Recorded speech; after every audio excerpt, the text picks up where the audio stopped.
ada 4 hari raya agama Buddha, ya. Namun yang libur nasional itu hanya 1, ya. Apa saja 4 hari raya agama Buddha, ya? Yang pertama adalah hari raya Waisak, ya. Hari raya Waisak ini yang hari raya libur secara nasional 1 hari, ya. Hari raya Waisak ini memperingati 3 peristiwa, ya.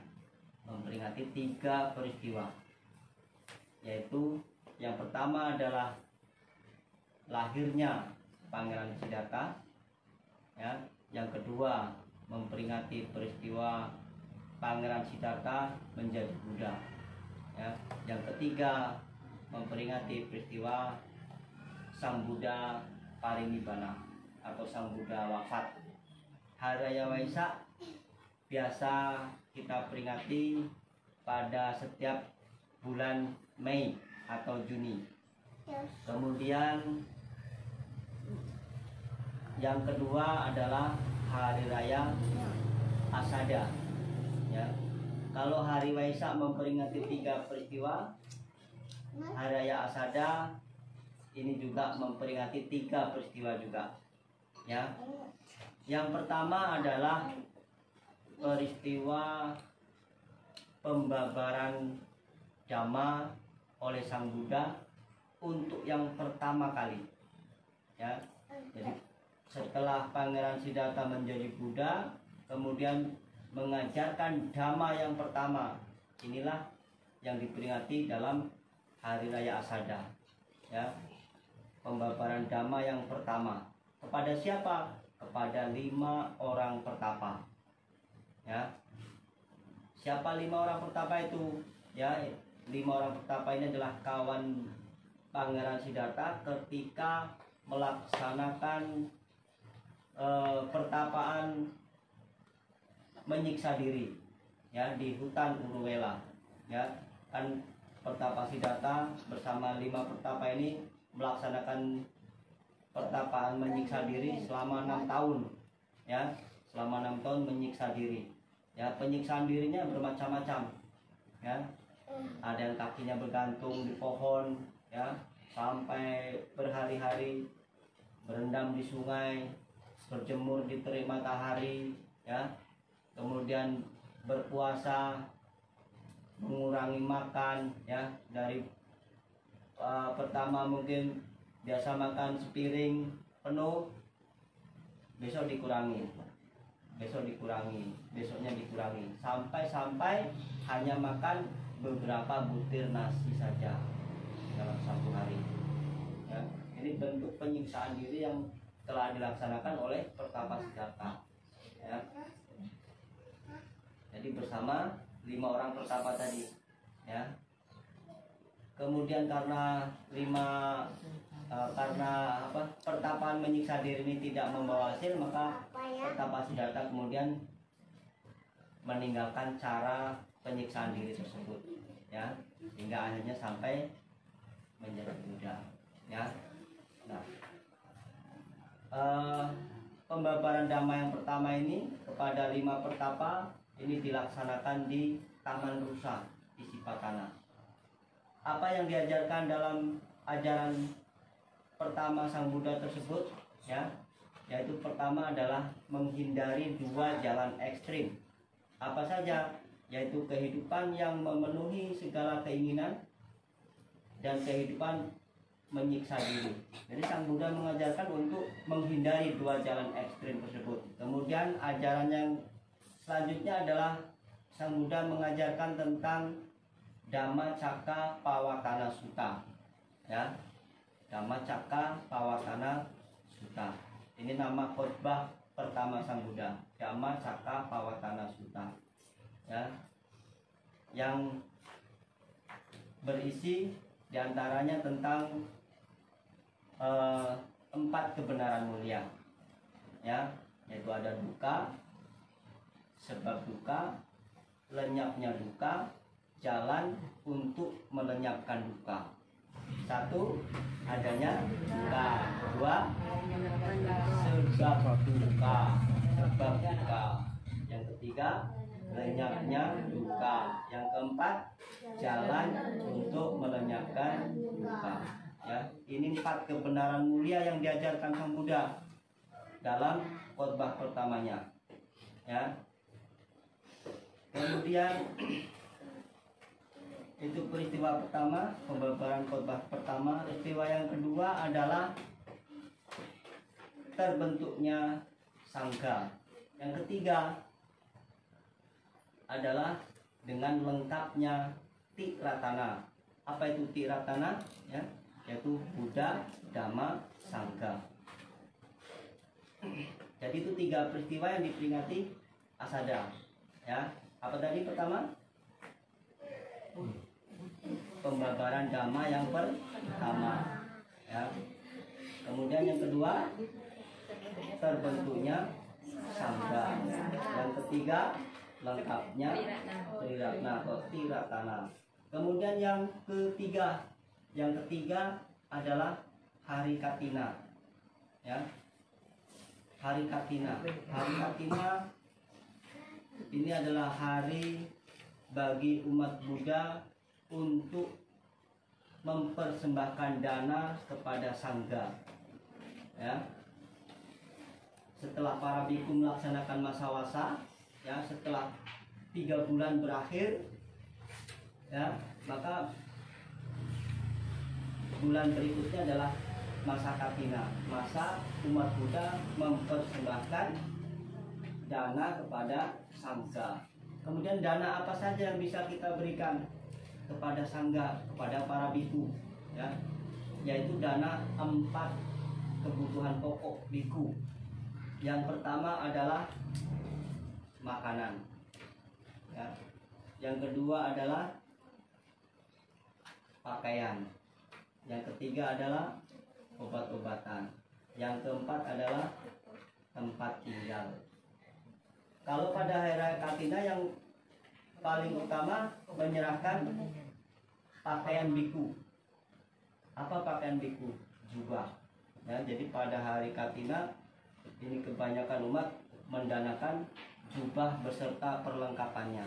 Ya, perlengkapannya juga ada jubah.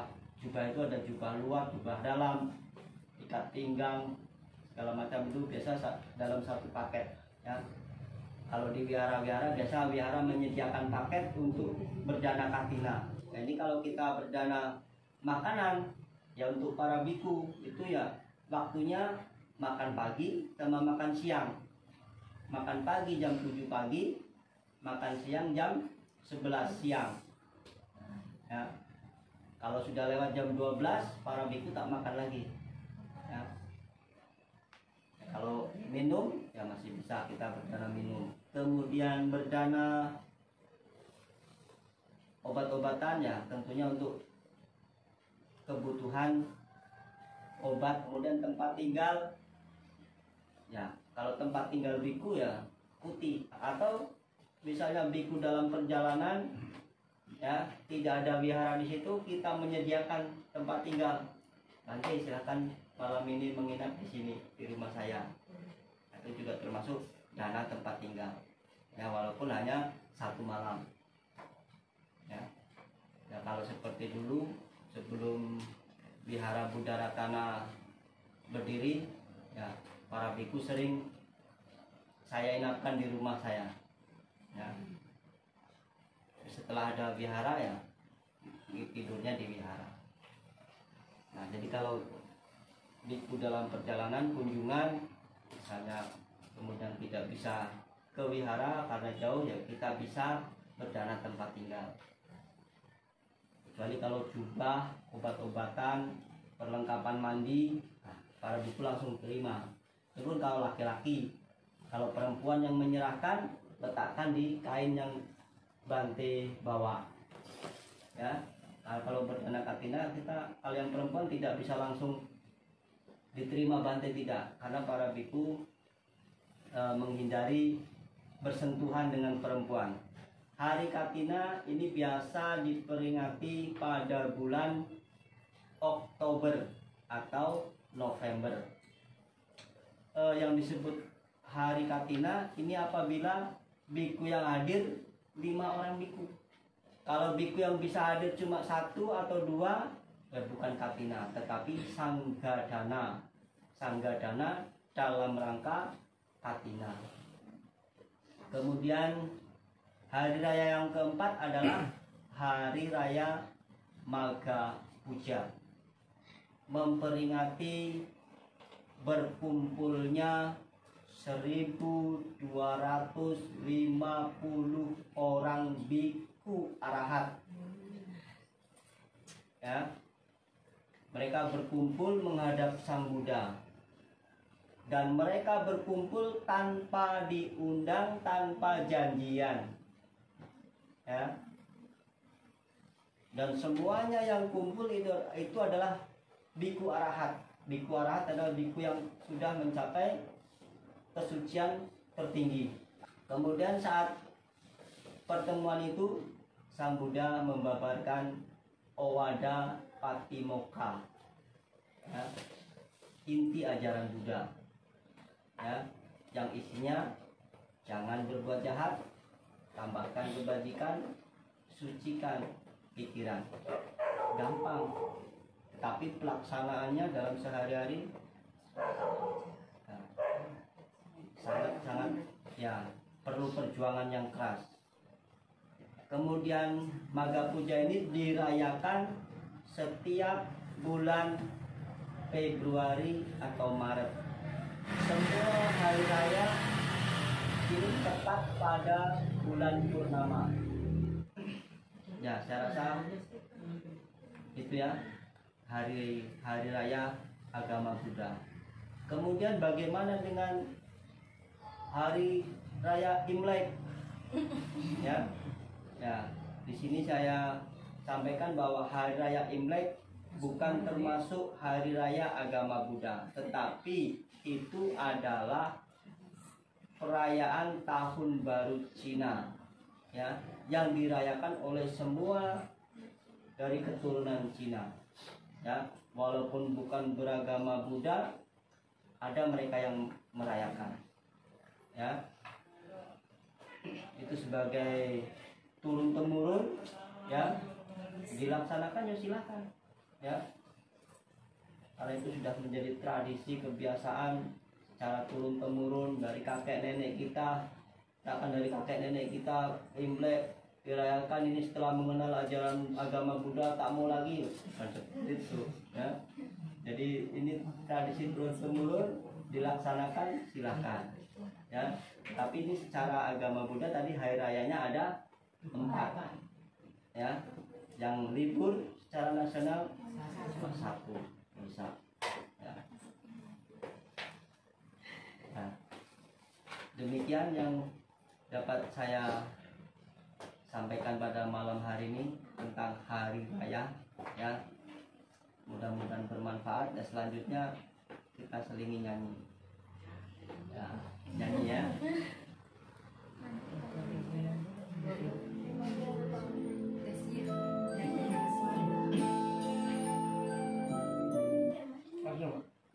Langsung.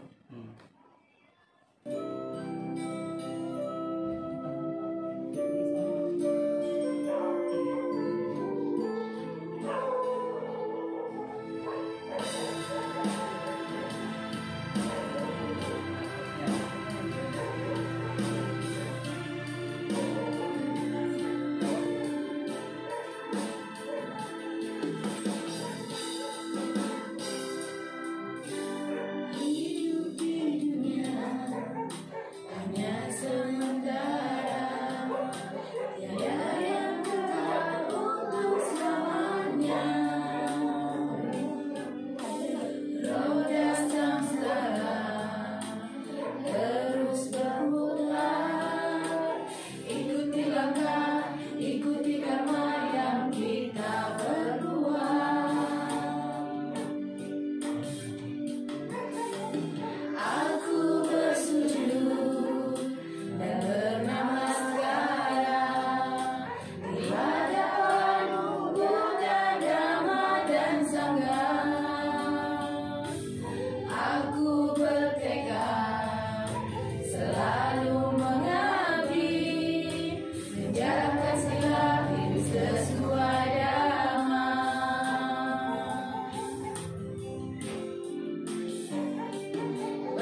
bersama, itu berkah utama.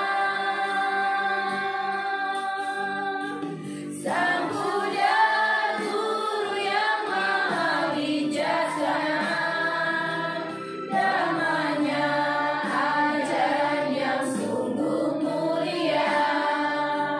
Para sangga selalu membimbing kita semua menuju satu jalan kenibbaanan.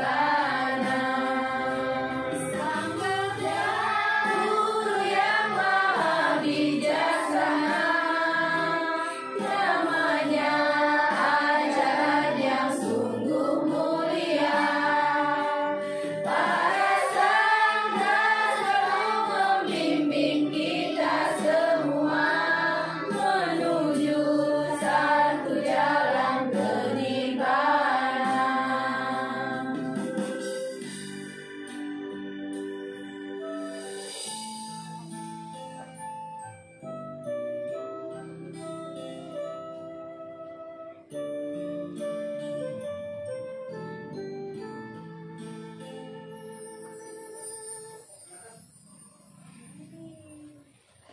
Terima kasih atas perhatiannya.